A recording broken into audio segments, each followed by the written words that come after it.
5-year-old girl burst into the biker bar barefoot and shaking, her tiny voice ripping through the music and laughter.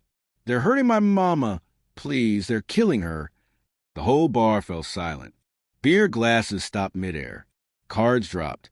15 Hell's Angels turned toward the door, like wolves hearing a cry from the woods. Robert, the oldest and calmest of the pack, knelt in front of her. "Who's hurting your mama, sweetheart?" The girl gulped air through sobs. "Mom's boyfriend and his friends. They're hitting her. She's screaming. I ran as fast as I could." Her voice cracked, and she clung to Robert's vest like it was the only safe place left in the world. Every biker in that bar stood up at once. Boots scraping, chairs slamming back, the sound of leather and purpose filling the room. "Where?" Robert asked. Her trembling finger pointed down the street. The blue apartment, the one with the broken window, and then they heard it, faint, distant, muffled through walls. A crash, a woman screaming, a man shouting, something breaking. It was enough. "You did good, Sophie," Robert said, lifting her gently. "Real good." Then he looked at Tiny, his sergeant-at-arms. "Call 911. But we're not waiting for anyone." They moved like one unit. 15 men billed as scars, loyalty, and rage heading toward the blue apartment. 30 seconds later, they reached the door. A scream tore through it. Tank didn't hesitate. One kick, and the door flew off the hinges, crashing the floor like thunder. The scene inside froze all of them. A woman lay curled on the ground, barely conscious, covered in bruises, blood dripping from her face. 3 men stood over her, laughing, high, drunk, furious. Beer bottles smashed, needles on the table, footprints on the woman's ribs. "Sophie, don't look," Robert said, too late. She saw everything.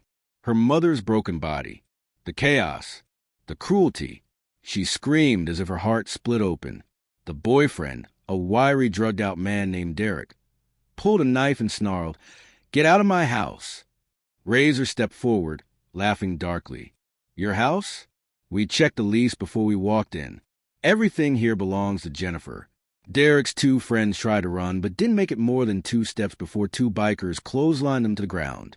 Sophie tried to run to her mother, but Robert caught her, setting her gently behind him. He knelt beside Jennifer. "She's alive," he said. "Weak pulse, but she's still here. Tiny, where's that ambulance?" Derek took a step towards Sophie, knife raised. That little brat ruined everything. Robert grabbed his wrist midair and squeezed until bones cracked like dry wood. The knife fell. Derek screamed. "Touch that child," Robert said softly, "and I'll bury you myself." Sirens cut through the night, getting closer. Blue and red lights flashed across the broken apartment walls. Detective Sarah Martinez entered first. One look, and she already knew the truth. "What happened here?" she asked. "We heard her screams," Robert replied, pointing to Jennifer. "We stopped them before they killed her." Derek started shouting nonsense, claiming the bikers broke in, claiming innocence, claiming he knew his rights. Martinez stared at him coldly. "Sir, you're covered in blood that isn't yours and holding a broken wrist. Sit down." Paramedics rushed Jennifer away, but Sophie wasn't allowed to ride with her. "Family only," a paramedic said. "She is family," Robert growled.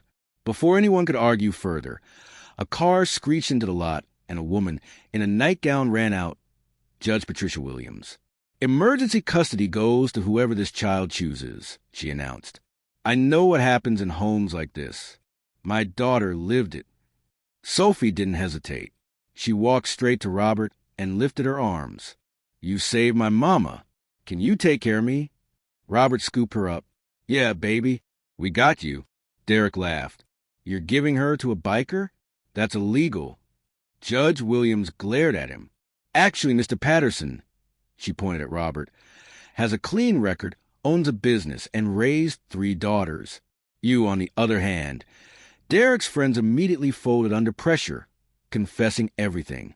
The abuse, the beatings, the threats, the drugs, the night she tried to leave, the moment Sophie ran. "That kid saved her life," one whispered. Derek lunged at them, screaming, but was dragged out in cuffs. At the hospital, Jennifer underwent 6 hours of surgery. Sophie refused to leave the waiting room. The bikers refused to leave her. They brought her food, toys, blankets, markers, and she drew pictures for each of them. Dragons for a tank, a skull with flowers for Razor, and a princess on a motorcycle for Robert. My mama said bikers were dangerous. Sophie said, coloring. Robert smiled. Sometimes dangerous men protect the people who need it most. After a week, Derek's rich parents posted his $100,000 bail. He ignored the restraining order and came to the hospital anyway. Security called the bikers first. He walked into the parking garage and found himself surrounded by 15 very angry men. I just want to apologize, Derek lied. She doesn't want your apology, Robert said. You can't keep me away forever, Derek snapped. Tang grinned. Want to bet? Derek pulled a gun. Shots echoed through the garage. Bikers dug behind cars. 3 windows shattered. Then Sophie appeared in the doorway. Uncle Mike, she whispered. Derek aimed a gun at her. This is all your fault. Robert moved without thinking. He stepped in front of her as the gun fired. The bullet hit his shoulder, spinning him, blood spraying across the concrete. But he stayed on his feet. He shielded her. He didn't let her see fear. Just a scratch, baby, he whispered as she cried into his vest. Tank and Razor tackled Derek, so hard the concrete cracked under them. Police stormed in to find Derek unconscious, and Robert bleeding, but still holding Sophie. Derek was charged with attempted murder of a child. No bail, no negotiation. His parents tried to offer Jennifer $2 million to drop charges. She refused. The trial was fast. Derek got 25 years. He cried in court. Sophie stood up and shouted, "You don't hurt people you love." The whole courtroom applauded. Jennifer healed, slowly, painfully, but she healed. The bikers carried her through everything, paid her bills, fixed her car, got her a job, protected her like family. Sophie called Robert Uncle Mike and learned everything from changing oil to throwing a punch. Violence isn't the answer, he always said. Unless someone's hurting you, then it's the only answer.